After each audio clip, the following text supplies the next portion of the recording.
it's going to be welcome to class number 79 of Faith and Calm. And we're expecting a very good class today because I liked it. I've already heard it. I had to practice it. So it's a good class. Class is titled How to Master Your Emotions, which might be a bit of an oversell. You never really master your emotions, but this class should give you a lot of good awareness about it, and awareness makes a big change in one's emotions and how one views things. So it's based on the Haftorah of last week, which was two very interesting stories, very easy to read. You know, I encourage you to read them about the prophet Elisha. It takes all of like 7 minutes to read the whole Haftorah. It's very short. It's very short and very quick. The first story is only 7 lines. And the reason I'm telling the story is because this talk is based on a short mimer by the Alter Rebbe, the very first Lubavitcher Rebbe, who like 260 years ago or so, a young man came to him for a private consultation. It's like a psychological consultation. Yechidus, it's called, asking about his soul. And he was saying, he was complaining to the Alter Rebbe, and he said to the Alter Rebbe, you know, I just feel dead, not alive. I'm doing the mitzvahs, I'm doing the things, but I have no enthusiasm. I'm just a robot. I do them and I do them and I do them, but there's really no feeling, no passion. I don't feel excited at all about them. So the Alter Rebbe told him that the story of the Haftorah is actually an answer to your question. Now, when you read the Haftorah, the first 7 lines, the first story, a very short story, but it's packed with information, but I couldn't see at all how it's connected in the answers.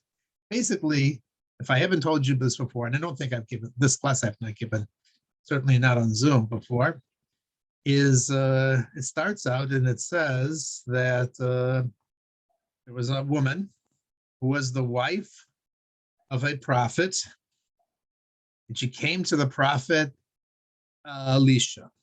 Who was Elisha? Elisha was the main student of the prophet Eliyahu Hanavi, and he lived about 300 years before the time of King David. So it's in the middle of the first temple period. This woman comes and she says, she cries, she shrieks, she crawls out to him, and she says, my husband has died, and you know him, he was a very righteous man, and not only did he die, but he left with a lot of debts, and now the creditor is coming, and he wants to take my 2 children as collateral, which was possible in those days. It was not only that he died, but he also he was one of the prophets himself, a B'nai prophet, was a son of prophet, he was a prophet himself. You know him, he was a holy man, and now they're coming to take away my children. So Elisha says to her, what can I do for you? Basically, it sounds like he says, you know, I don't have money. What do you want from me? I'm a prophet. But then he continues. He doesn't finish with that. And he says, do you have anything in your house? And she says, no, I have nothing. That's why they're coming to take things away from me. I have nothing. But then she continues. I guess he pushed her and he said, nothing? And she says, no, I have 1 jar of oil, 1 small flask of oil, olive oil, and that's all I have in the house. So the prophet Elisha says back to her, he says, go out of your house, go to your neighbors and collect many empty vessels. Make sure they're empty and collect a lot of them. Don't stint on the metal. Get a lot of vessels. Then go back to your house, close the door with your children inside, and start pouring from the oil flask into those jars. So she goes home, she does it, and she pours and she pours and she pours, and finally she asks for the kids 1 more jar, and they say there's no more. We filled everything up. There's nothing left anymore. And the oil stops flowing, and she goes back to the prophet Elisha, and she says, what should I do now? and he says, go sell it. It's a good time to sell. And you will be able to pay off all your debts, and also you'll be able to live on it. And that's the story. Did you ever hear the story before? No? How many people heard the story before? No, never heard the story before. Alter Rebbe said, this is the answer to your question. What is with your feelings? What's going on with you? That's what he said. He said, this is the answer. How is it the answer? So you have to take each line, and he explains each line. It's very fascinating, a very interesting idea. He says, first off, you have to know a little bit of the background. Okay, so how did this, just without the history of the story here, this lady, actually, she was married to a prophet herself, as I said. His name was the prophet Avadja. He was originally a non-Jew, an Edomite. He converted. He was a very well-to-do man. And he was friends with the kings of the Northern Kingdom. Now, the kings of the Northern Kingdom were not so good. Achav and Isabel. I guess they call her Jezebel. She has a bad reputation. He has a very bad reputation. They both had very bad reputations.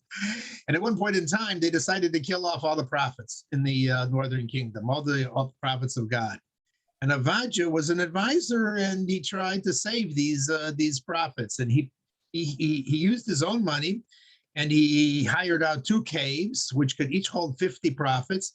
And he paid for their food and for their water and for oil for their light. And he kept them alive. And eventually he ran out of money, and he started borrowing money. And he borrowed money, actually, interestingly enough, from Achab's son, who later became the prophet Yerovam. And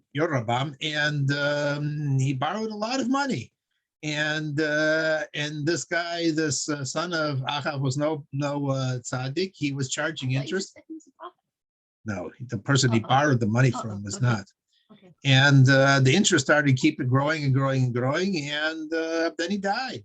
And so she's coming crying to the prophet Elisha, saying, it's not just a little debt, it's a huge debt, because it's all the interest is piling up.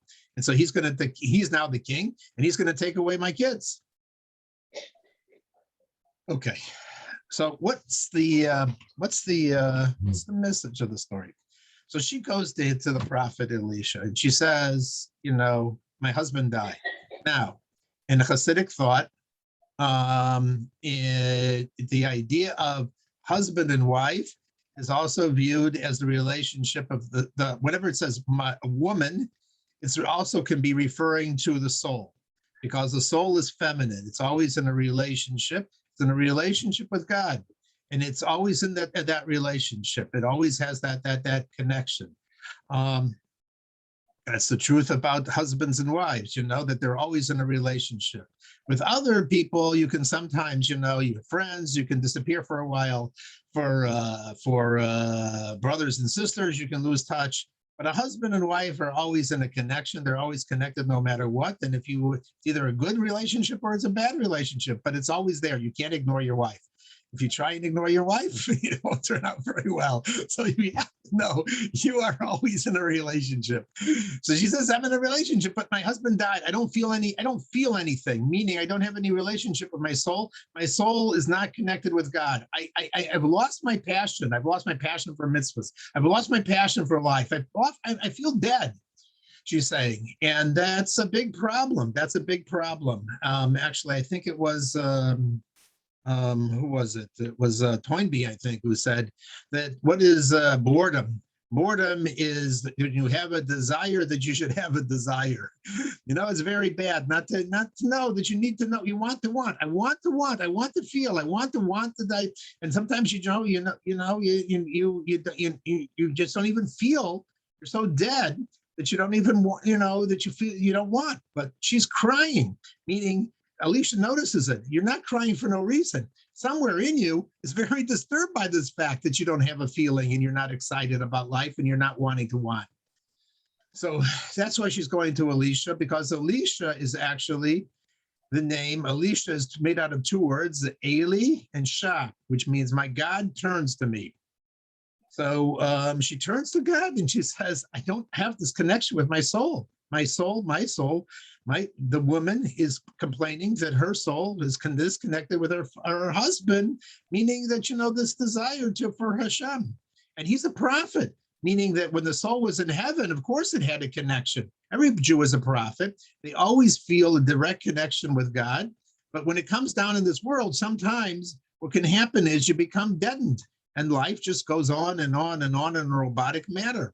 Dead man walking. There was a story, Rabbi Weiwei actually told it, because he was explaining the story of the Alter Rebbe, and he said he had a teacher once, and he was walking around in the British Wax Museum, and he saw a wax statue of Winston Churchill. But this guy was a little absent-minded, and he was also a chain smoker. So he goes over to the statue and he says, hey, do you have a light? So some people are walking around, dead man walking, they're like a robot, they have a heart of wax. I don't have that passion. I don't have that enthusiasm. And by the way, she says, it's not only that, there's something more than that. It's not only that I don't have an attachment, but I have 2 children, okay? 2 children. What are children?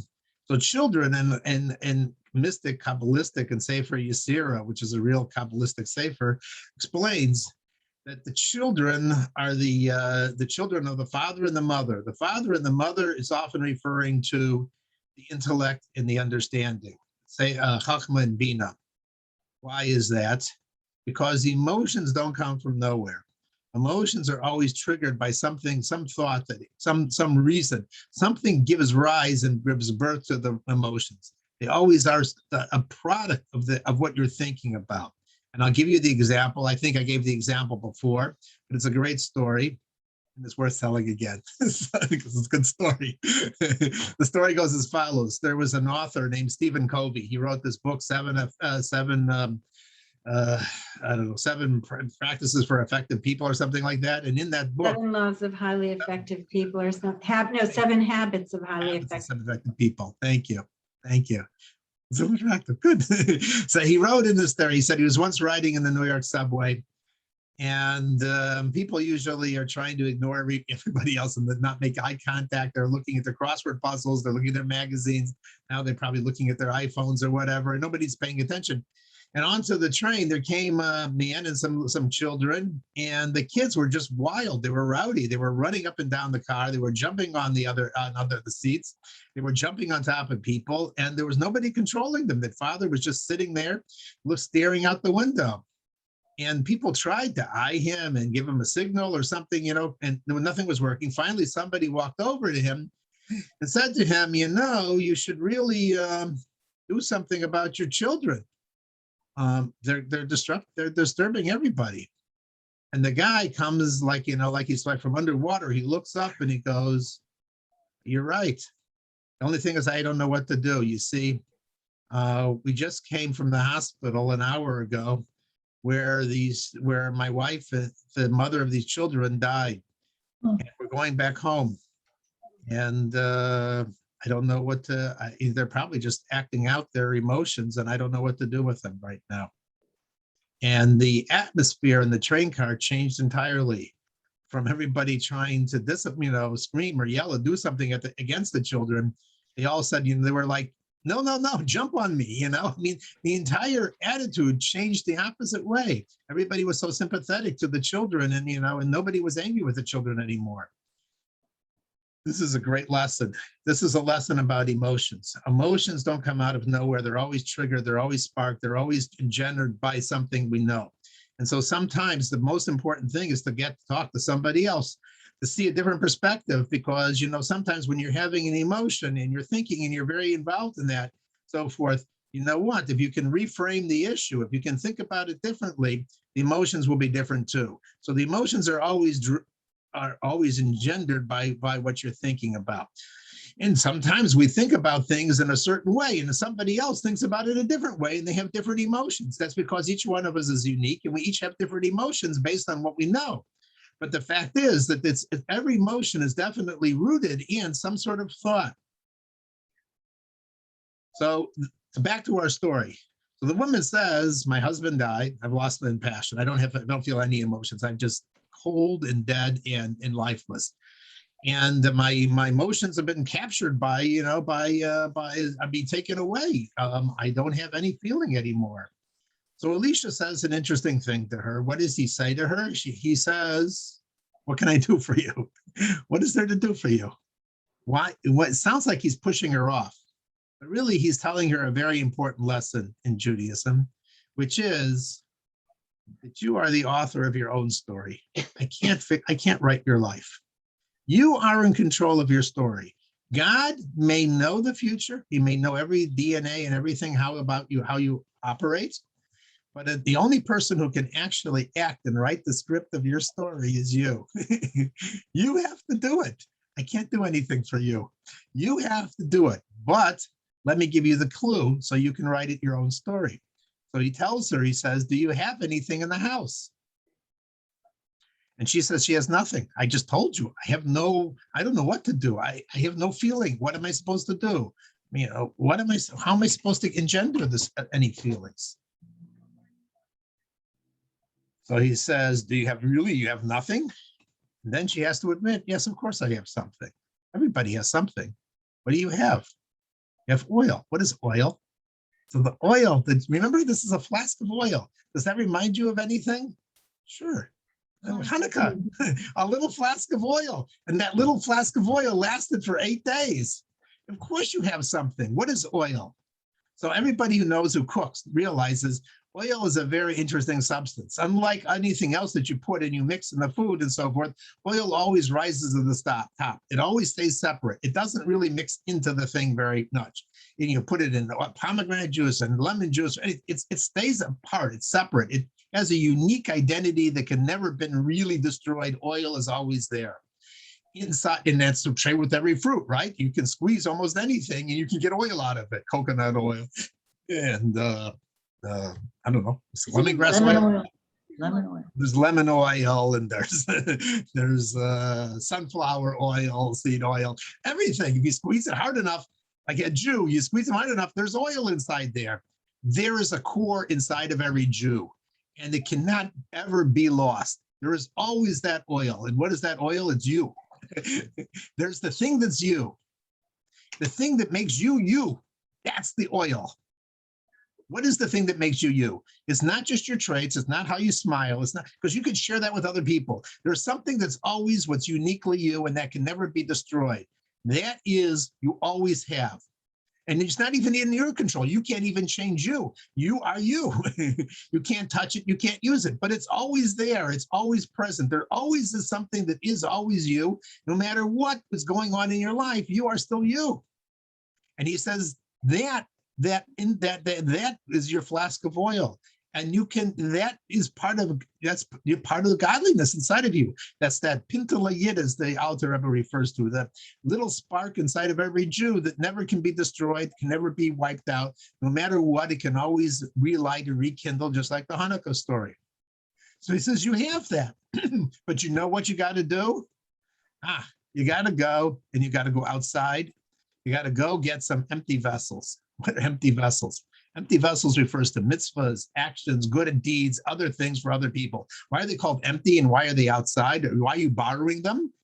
Because if you have no passion yourself, you really feel like doing these things, it's not me. I'm not excited about these things. I like the candles, but I'm not excited about it. I'm not excited about doing another step towards being kosher, or doing something special on Shabbos, or going to see another person or something else. I feel dead. I don't have this excitement in those things. Yeah, that's right. They're borrowed, meaning I don't feel they're me.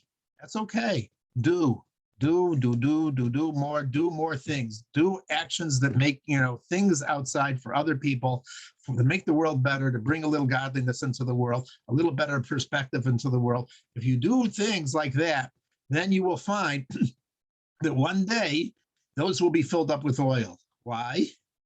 Because it's impossible. We always have these fleeting modes of ecstasy, of intimacy, of excitement. And maybe just once a year on Yom Kippur, or maybe more often or something like that, but it comes. And if you don't have vessels to put things into, if you don't have something to contain it, then it disappears. So if you've been doing a lot, then guess what? They'll be filled with things. And oh, by the way, close the door. Why close the door? Because we get distracted a lot in life. Things happen around us, news, politics, other kinds of stuff. And if you don't close the door, all that, they'll suck away your energy and inspiration. So the more you get involved in all the distractions in the world, those distractions will take you away from what you're supposed to be doing in life. And that basically, the Alter Rebbe said, that's the key here. That's what the story is telling you. It's saying you got emotions, don't think about it. Of course you have emotions, and of course they're there. And yes, you have to realize that oftentimes they're triggered by what you're thinking about during the course of the day. If you're upset and worried and other kinds of stuff, you're probably reading things or seeing things that are, doing it. So maybe you should, take some time out and learn some other things that, don't cause that much stress and disruption. And the other, I think, interesting point about it is, yes, actions are very powerful, and actions are how we actually always are. A little flask of oil gets filled up into the vessels. And so that's the lesson of the Alter Rebbe and from this Haftorah. And I think it's, in 7 lines, it's just an amazing insight into the nature of life, which is what Torah is teaching us. It's telling us the blueprint of life and how life really functions and how we functions inside ourselves. And that's why I think we have these classes, and that's why we teach them. So it's good for me, it's good for my wife, it's good for everybody. And hopefully everybody enjoyed this class. And with that, I'm going to hand it over to my wife if there's no questions, or maybe we're making it a little more interactive. If there are questions, I can leave a few minutes. Go ahead. One question. You said all Jewish people are prophets. Did you say? How is that? Because I don't think the average person thinks that they're a prophet. Some people do. It's actually quite a common delusion. Yeah. Yeah, as in Jerusalem, there's all these people walking around. It's very interesting. No, a lot of people with delusions think that they're Mashiach, and there's a reason that they think that they're Mashiach, because we each have a spark of Mashiach's soul inside of us. So it's a common paranoia, a common delusion. So, but anyway, explain Haskell about the prophet thing. About the root of the word prophet is nevu, flow. So there's always a flow somewhere between, from godliness down to our soul. The problem is down here in the body, necessarily that gets blocked because there's a long path in the communication line doesn't really gets disrupted, and we don't necessarily hear it. When we're in heaven, we're clearly our prophets because we're right there, we're connected, we see a direct flow of godliness. Here in the body, it happens occasionally, not necessarily the prophecy that they had at the time of the temple, but there's something that's called a bas kol. A daughter of the voice of prophecy is always there. It says in the Mishnah, it says, every day there is a bas kol, a heavenly voice that comes out from a Har Moriah, which is where the temple is, and it announces and it proclaims. And so every Jew hears this voice. The problem is that sometimes we're so distracted, we're not aware of it, and so forth. But that's the voice that causes people to do tshuva, to reconsider who they are, what they're doing, and so forth. Everybody feels at certain times, a certain connection, and they feel like, what, I got to do something with my life. Now, oftentimes that is misunderstood, and they realize, they think, I need a bigger vacation, or I got to buy that yacht, or I have to do something, I need something, and something's missing in my life. So that's how sometimes the voice is heard, because the ears are not really, well attuned. But every day there's a voice that's coming out and saying, get along, you've got to do something, you've got to get going. There's something important in life you're supposed to be getting and doing and accomplishing.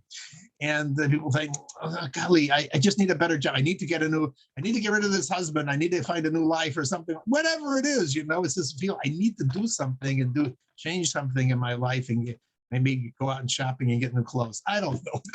Whatever it is, it's over. The problem is that's what the bas kol is. It's a daughter of a voice like it, and bas kol is also the word for echo in Hebrew. So it's an echo of an echo of an echo of what the true voice is really telling us. We hear the echo, but it's not coming through clearly. It's a little distorted. So that's why I'm saying that everybody's definitely has prophetic ability. It just doesn't necessarily come out. And certainly when they stand on the streets and they start telling you what they heard from God, then you definitely better start questioning them, because that kind of direct communication was more in the time of the First Temple. But in the time of the First Temple, there was over 1 million Jews who actually they went to schools and they learned how to become prophets, and they it was very common. That's why we said that this woman who gave birth to the child, Habakkuk. No, that's the second story, Habakkuk. But anyway, yeah, this was so good. And so now if that's the questions, I will turn over the camera to Shalom. There's a blockage. We're not getting the prophecy coming through all the way. Yeah, that's for sure. They sort of a barrier to entry. There's definitely some echo chamber going on here. We're not hearing it clearly. Okay. Thank you so much. Thank you. Thank you, Eskelson. I like the thing about closing the door. That's really good. I'm going to close it. Okay. Okay, doke. Hello, good to see everybody. Hi, Emily. I'm glad you're upright. I know. Okay, good. And Molly, it's good to see you, and Amy and Sari and whoever else is on. So, okay. Would anybody like to say something? I was thinking of something, segueing from what Yahaskel Shimon just Please. told us. When I was in college, there was a man that everyone referred to as the Yamki, and he stood on what? the Yamki. He was What? Yamki. Yumki? And he was a Holocaust survivor, and he stood on the corner of 116th and Broadway, which is where the Columbia campus is in New York. And he just spewed prophecies. And he was there from 1949. I think he passed away at some point in the early 80s. But yeah, so. Very interesting. I went to Berkeley for graduate school. And when I went to Berkeley, it was quite a wild place. And there were all sorts of characters who walked around in Sproul Plaza, the main plaza, in different outfits. There was a guy who wore a bra and a skirt every day. That's it, just a bra and a skirt. And there was another guy who walked around in he had clothes, this guy, but he had clown shoes, and he had a gas mask, and they called him the gas mask man. And they each had their own raison d'etre. They each had their own philosophy and their own, so like the hate guy, the guy in the bra, he was the hate man. And when people would pass him, he would say, I hate you, I hate you, I hate you. And if you talked to him, he actually had a philosophy. And his philosophy was that that everybody has negative emotions in them. And if you get them out, then you'll be left with nothing but love. So that's why he said, I hate you, I hate you, I hate you. And the gas mask man, well, he was a real mystery. And one day I was sitting, I was very open. Yeah. I got into so much trouble because I was very naive and very open, but not with this guy. I didn't get in trouble, but my roommates still probably never forgave me when I brought back an ex-con from San Quentin. They never forgot that. They liked that I brought back a lot of interesting people. But anyway, so I was sitting on the stairs of Sproul Plaza, and somebody comes and sits right down next to me. That's what happens in Berkeley. And he sat down next to me on the stairs, and he said, I want you to know that you're different from everybody. And soon you will find a group of people who are like you. And I forgot how he said it. He said, you're different, you're centered. And soon you will find a group of people who are like you. And that'll be very good for you, or something like that. I can't, it's been years since I even thought about it. But after I became frum, years later, no, there's a normal guy sitting there, right? And then I looked down at his feet and I saw clown shoes. And I said, oh my gosh, this is the gas mask man. He just doesn't have the gas mask on. And what happened to me after graduate school? I met frum people, and I thought they were totally bizarre in the beginning. and I didn't want to have anything to do with them. But then after I observed them more and more and more, I realized that there's something they're onto. There's just something they're onto. And actually what he said was sort of like prophecy. I didn't think about it until years later. He's absolutely right. I met a group of people that were, far more in tune with what I wanted to do with my life. So anyway, yeah, there's a bunch of interesting prophets out there. And we have prophecy. We really do. We do have prophecy. Some other time we can schmooze about when you've had moments of prophecy, because I know certainly that I've experienced it. So, anyway, anybody else have a comment? That was real fun. Yes. Well, it happened to me in London one time, sitting in Yes. like a cafeteria or something, and whoever I was with went up to get something to eat, and this man at another table started telling me things about my future and about that I should be a nurse. I'm the kind of person who's compassionate, or whatever, and telling me things that I was just, and he wasn't wrong about some of the things he was saying. It was just, it's almost like somebody notices you and they just tune into you or something. I don't know what that's about. I don't remember everything. That it was so many years ago. I don't remember. I know what you went. I know what that must have been like for you, though, because actually, I forgot to tell you how he started the conversation. He came. He sat down next to me. He said, "Well, obviously you're Sagittarius and Capricorn rising," and it caught my attention because I'm Sagittarius. So I never learned about the Capricorn rising. It's not my thing. But he had some kind of hook into something. So anybody else? Yes, Amy. Yeah. Well, I grew up more unusually in this way because my mother was the head of United Jewish Appeal and on the temple board, but she was also the town psychic. And she was a healer and she taught psychic phenomena. Wow. And I think I learned at a pretty young age that if you want to be tuned into things, you can. And I think I spent a lot of my childhood trying to figure out the line between some of the spiritual, phenomena I'd experienced and Judaism and where those two intersected. And that's always been an interest of mine. But I have to say that, I am someone who has not just been psychic and intuitive, but have had a lot of incredible synchronicity things happen to me. And my word for them these days are God drops. And I think it's more than God what? God drops. God drops. That it's more than just the God of like parking spaces, but that when you look, like when they say that in the story of Esther, that she was in the palace for 7 years. And I remember you saying this one, Shalom Judas, that God gives us the cure before the sickness. And that there's something connected for me around the fact that for every piece of bark and every tangerine strings have different nutrients in the tangerine, that they say in the holistic health idea that for every disease and everything that could go wrong on this earth, that there's something that can cure it in our natural environment. And it's this idea that the cure is given before the sickness. And I kind of, and I remember you said that too a very long time ago, and Shalom, I got that from you. But this idea that things are sent to you and you don't know they're God drops until something happens and that connection is made a moment or two later, and you have the resource to be able to pick it out. And I feel like one of the best ways to become more spiritual is to notice it when it happens. And I feel like for me, I have God drops all of the time. That something will enter my life or some coincidence will happen that I didn't know I needed until like a week later. And I'm like, wow, that was amazing that I have that connection or that opportunity. So I do think that if you tune in, it's out there all over the place. You will see your own God drops. That's so fascinating. I knew that you had that sort of thing, but I didn't know it's an inherited thing. I didn't know that. I had no clue. Well, it doesn't have to be inherited because it actually can be taught. But it is very interesting the way that something will happen for you, even if it's you being the conduit for another.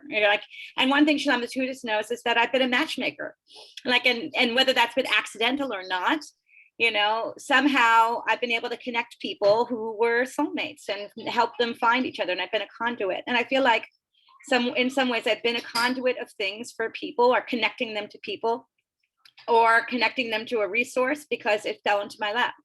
And that sometimes we get put in the right place at the right time. You make a wrong turn at the wrong time where you're not supposed to be somewhere that you are. And before you know it, you have a God drop. So it's a thought, but anyway. Are you saying you developed the psychic abilities that your mother had? Well, I think that, for some people, they have no choice. It's present. And for other people, they learn how to tune in. But, with the idea that we're only 5% of our brains, I think there's plenty of things we can do to tune in. And I think once you start to do that extra special tuning in, you get certain gifts to be able to utilize. And I feel like for some people it happens to them, and for other people they can develop it.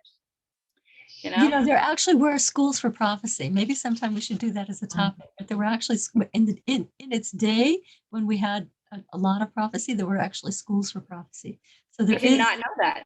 Yeah, I did not know that. Yes, there were thousands of schools for prophecy. But Yeah. I do know that people can develop that trait. Anyway, I don't mean to take away from what you were saying, but Okay. I love that you brought it up, the idea that we are prophets, or that we can that we each have that ability. And it's written in the Torah too. You look at, like, you know, Esther and Rebecca, so many people for whom, you know, Mordecai, that things are prophesized, and they know what's about to happen. They know how to, the birthright. I mean, you know. Yes. Yeah. Awesome. We can do. Okay, good. So, okay, so I'm going to start tonight with saying the 4 things that I usually say. That number 1, we're in an extraordinary time.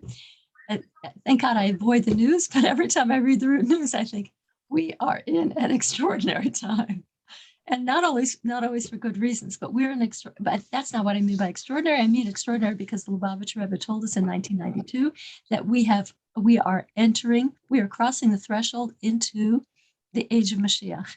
And he hinted broadly that he is Mashiach. He told us the grave will have no dominion over him. And also we were given, the second thing is we were given all the tools the second thing is that I usually say is that our souls were handpicked to be in this generation at this critical time. Number 3, we have all the tools we need to succeed.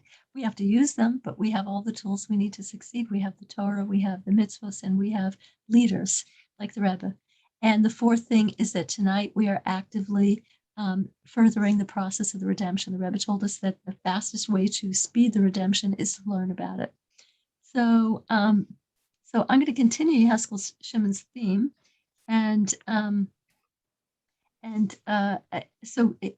what was his topic? His topic was, you can be the master of your emotions. Yeah. So sometimes I use my topic, and sometimes I use it for the title when I put out the notice. Sometimes I use his title, and I asked him today, "What's the title that you have?" And he said, "You can be the master of your emotions." And I thought, oh, is that fun? I'm going to have to work really hard in the next few hours because last night something happened that really was really destabilizing not destabilizing.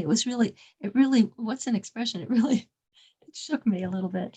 And in one fell swoop, I experienced betrayal, anger, and fear. 3 biggies. And it wasn't a small thing. It was a big thing. And so I'm going to tell you what I did, and I'm going to tell you what I think is good to do. So the first thing I knew this is like, I have so many tools in my pocket. Usually I'm able to recalibrate myself, pretty fast on my own with all my tools. But this, I knew, Shalom, I think you're going to need help on this one. So I did something, which is a wise thing to do. Yeheskel Shimon mentioned it.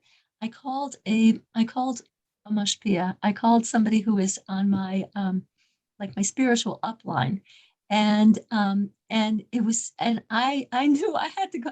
I had to go right to a good source, and so I called somebody that Sari and I are very close to, and this is somebody that I cherish, and I never bother her because she's so busy. So I think I hadn't talked to her in at least 1.5 years, something like that. I call her on her birthday, or I call her when I'm in trouble. But I don't think I spoke to her for at least 1.5 years, maybe her birthday 1.5 years ago, and so just talking to her was a marvelous thing, just talking to somebody like that was marvelous. It was just so when I got off the phone with her, I actually felt so good just hearing her voice that I was smiling from ear to ear for the rest of the night. And I thought, okay, this is it. I'm in control of this. 3 a.m, well, first I didn't fall asleep right away. I didn't fall asleep till about 11 or I don't know what time it was. And then 3 in the morning, Yitzhahara woke me up and my emotions were raging, just raging. I was so angry. And it's not, it was really, and I recognized right away, this is, emotions are the most powerful things that we have. They're raw energy. And I thought, okay, here I am laying in bed having these incredible emotions. And what am I going to do with it? And I knew that horizontal, I wasn't going to figure this one out. And I knew that it was the emotions were so powerful that I wasn't even going to sit and write about it. It was such energy, such fury, such whatever, anger, that I thought, you know what this is? In its essence, emotion is energy. And I have to use this energy somehow. So I'll show you with my camera. I have this, since I started teaching, my teaching materials, everything, because I'm teaching a new grade and I have to find all this new stuff. And we have a lot of not bureaucracy, a lot of on top of the teaching, we have a lot of requirements this year, meetings and Google Classroom and all this different kind of stuff. So I have this little shelf over there where my school stuff is, and it was a disaster. And I already had a plan for how to fix it, but I didn't have the energy to do it. I thought about it a couple of weeks ago, my plan. I thought, that's it. I have energy. I'm doing it. And so whatever. You see all those are new, all those like magazine racks and stuff like that. So I reorganized and I had to move shelves of books and stuff like that because I needed a tall book thing. And that's what I did. It took me a long time. It took me about 3 hours. And I went back to sleep, got about an hour of sleep, got back up, and and when I got back up, I knew, you're a little bit better, but you're not 100%.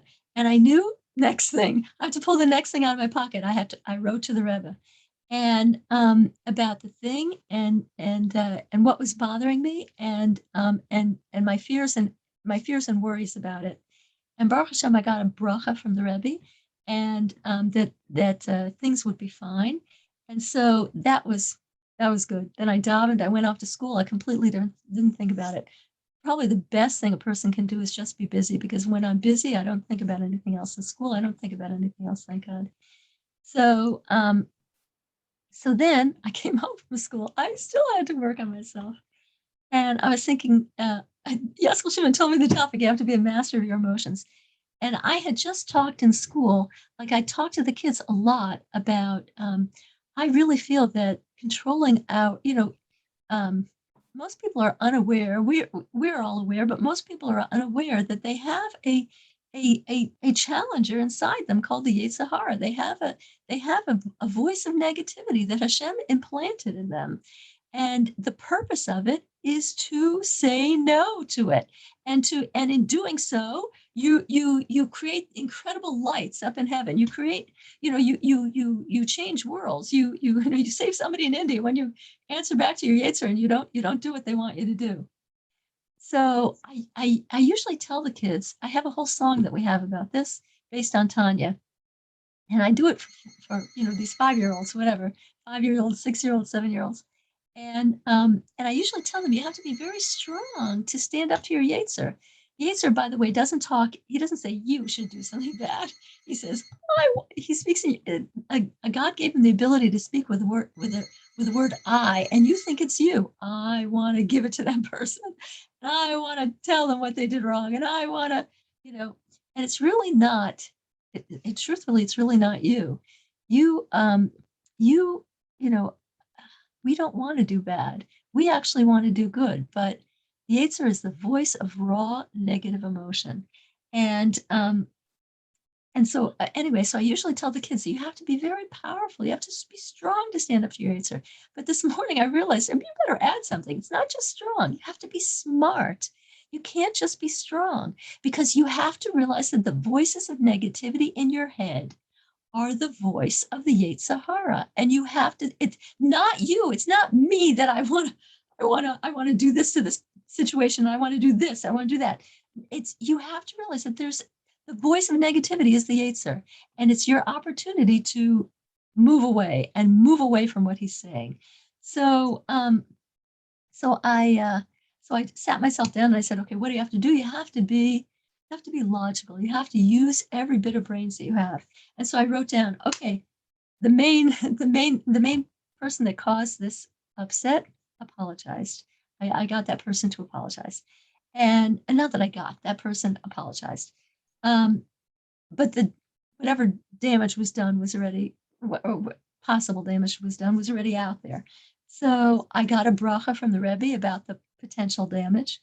And number 3, Hashem runs the world. Whatever Hashem wants is going to happen. And Hashem only wants good for me. So I tried to, use logic to master my emotions. But it's not always sufficient, even logic. It helped a lot. It did help a lot. So I want to say a few more techniques to use when you really have these raw emotions. And because when you lose your emotions, what happens? When you lose your emotions, you lose your dignity. That's what happens. You lose your dignity, and it's very painful to the person to lose their dignity. So so one thing that we can do when your emotions are raging or something like that, or you're beside yourself with something that's happening to you or happening to the world. So one effective thing is to help somebody, is as Haskell Shimon said, go out of yourself. And this Hasidic woman that I listen to in Muncie sometimes on the phone line, she has she has hundreds of Hasidic ladies and me listening to her. And so she told a story that's actually from Rabbi Pesach Krohn, a familiar storyteller in the Jewish world. And Rabbi Pesach Krohn told this story about himself. He said that when he was 20 years old, he was the oldest of 7 children. His father was a mohel. A mohel is somebody who does ritual circumcision. He's a rabbi who specializes in circumcision.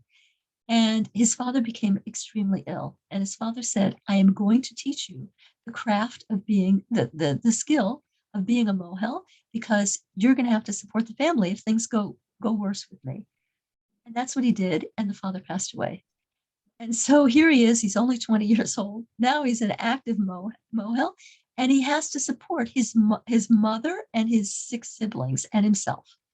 And nobody wanted to employ him because at 20, that was awfully young to be a mohel. And very, very few people wanted to employ him. So they were in a pickle. They were in a terrible situation. It was 1957.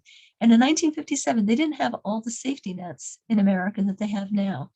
So he was in synagogue one day. His family was suffering a lot. And a man came over to him, and the man gave him an envelope. And the man said, I'm going to give you this money. It's $1,500, and I want you to take it and help your family. And young Rabbi Krohn, who was 20 years old at the time, said, oh no, we're not poor. We're fine. We're going to manage. Don't worry about us. And we don't take handouts. That's okay. We're not taking a handout. And the man said, it's not a handout. It's a loan, and I want you to use it. And so young Rabbi Pesach Krohn said, and when do I need to pay it back if it's a loan? And the man said, you don't have to pay it back. I'm not going to demand the money back from you. Whenever you're ready, whenever you have such a thing, then you'll come talk to me. And so he said, well, I have to ask my mother. And so he went home, he asked his mother, and his mother said, when is it due? And he said, the man said, there's no due date. It's whenever we can pay it back. And so the mother accepted it. And thank God it got them through. They were in terrible need of the money. And it got them through a rough point. And 2 years later, they were actually able, he came back to Shul with an envelope with $1,500, which was a tremendous amount of money in 1957. And he gave it to the guy. He said, look, I have the money. I'm ready to repay you. And the guy said, I'm not taking it. And he said, what? You told me you're going to take it from me. And the man said, I told you that you could come talk to me. He said, listen, I'm going to tell you a story. 4 years ago, 2 years before I gave the money to you, I was in terrible trouble. I lost my job and my family was in a terrible situation. And a man in our shul came over to me with an envelope with $1,500, and he told me, use this. And when you're done, you can speak to me about it. But I'm not going to ask for it back. If you have the money, fine. If not, so he said 2 years later, I was able to repay the loan. I went to the guy and he said, I'm not taking your money. He said, this is what I want you to do. When you see another person in trouble, I want you to give them the envelope with $150 $1,500. And so it became a chain of kindness because one person thought how to help people in trouble in a very dignified way. And because he was so kind, he made it became a whole waterfall of kindness and caring. And Rabbi Krohn told another story about going beyond yourself. And I didn't know the story. There was apparently I don't know when the crash was. There was a plane that took off in New York, and within minutes of its taking off, the engines failed. All the engines failed, and the captain, his name was Captain Stolenberger, he had to make an emergency landing in the Hudson River. Oh, sure. And in order to pull off, you heard of the story. So in order to pull Scully. off, pardon? His name is Scully. That was his nickname, Scully. Scully? Okay. In order to make, they probably made a movie about it, right? They did. They did. So in order to pull off the landing, with the engines were dead, without killing everybody, he had to manage to get both wings into the water at the same moment. They had to hit the water at the same moment. Otherwise, it would have been history for everybody. And with tremendous skill and concentration, he did it. And nobody died. Nobody. And a year later, they interviewed him and they asked him, is this part of the movie too or whatever? Do you know this part of the story? You're doing well. You're doing well. Okay, good. With a year later, they interviewed him, and they said, what were you thinking of? How did you concentrate? What did you do that you pulled this thing off? He said, this is what I did. He said, when I was a little kid, I wasn't even a teenager. I wasn't quite a teenager yet. I lost my father in an absolutely horrible way. Absolutely horrible way. And he wouldn't discuss what the horrible way was. He said, and I was so attached to my father, I was completely shattered. I was a wreck. My father was my everything. And I went through such anguish for so long. He said, then after a while, after years, the pain lessened and lessened and lessened. And then when I realized that both engines that all the engines had died, and I had 150 lives in my hand, he said, all I could think about was he didn't want another orphan, not one more orphan. And he didn't want anybody to go through what he had gone through. And he knew, so anyway, so he couldn't bear for anybody else to experience the same sorrow that he had experienced. So by that tremendous caring, a person can accomplish tremendous amounts. They can bring them, and it's an effective way when you take yourself out of yourself, and it's an effective way to accomplish a lot, and it's an effective way to take you out of your own emotions, right? And the last thing that I want to say tonight, I actually have more things to say, but I'm going to keep it short. We're almost at 8:00. Sometimes something that I think is just so amazing. We talked about it, and we talked about it last week after the recording went off. We talked about it a lot. Gratitude restores sanity incredibly, and when a person realizes that every single detail of life, including my upset last night, every single detail in life is tailor-made for them by God to the finest degree, then and nothing is an accident, and everything is good for you. It's an awesome thing. So my Hasidic lady that I listen to, this Mindy Feldman, she gave an analogy. She gave a marvelous analogy. I'd never thought about this. And she was taking a plane. She used to have a horrible fear of flying, but she Is this Mindy Feldner? Feldman. Feldman, okay. Feldman. I think I've sent you her. Anybody's interested, I can send you her contact, her class, so you can just tune in at any time.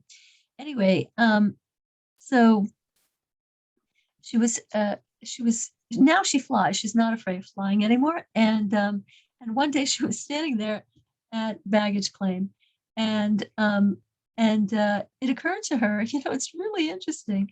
I've wondered about this many times. They don't check that you take your own bags. They just don't check. Apparently, there's no problem. People don't take somebody else's bag, and there are bags that are designer bags. There are bags that have like an old belt around them, and there are bags that are like worth hundreds of dollars. And yet nobody takes the other person's bag. They only take their own bag, because you don't want anybody else's bag. The clothes are going to be the wrong size. The shoes are going to be the wrong size. It's going to be all the wrong colors. Even if it's $1 million, even if this person shops exclusively in Bloomingdale's. So, and the same thing is true in life. You want only your own tests that were tailor-made for you, because they're meant to help you. And nobody else has a life that would help you. You have the life that will help you become the person you were always intended, that Hashem and always intended you to be. So everything is a tremendous gift. And I'll close with one more thing that she said. When you get into the air, everything becomes extremely small. Down on the ground, extremely small. And she gave a marvelous analogy. She said, when you get close to Hashem, your problems shrink down in size tremendously. You still have your problems, but they're not center stage anymore, and they don't destroy your life anymore. You use them as a tool to grow. So anyway, that's all I want to say tonight. And we are at our time. I'm going to turn off the recorder, and if anybody has anything to say, I would love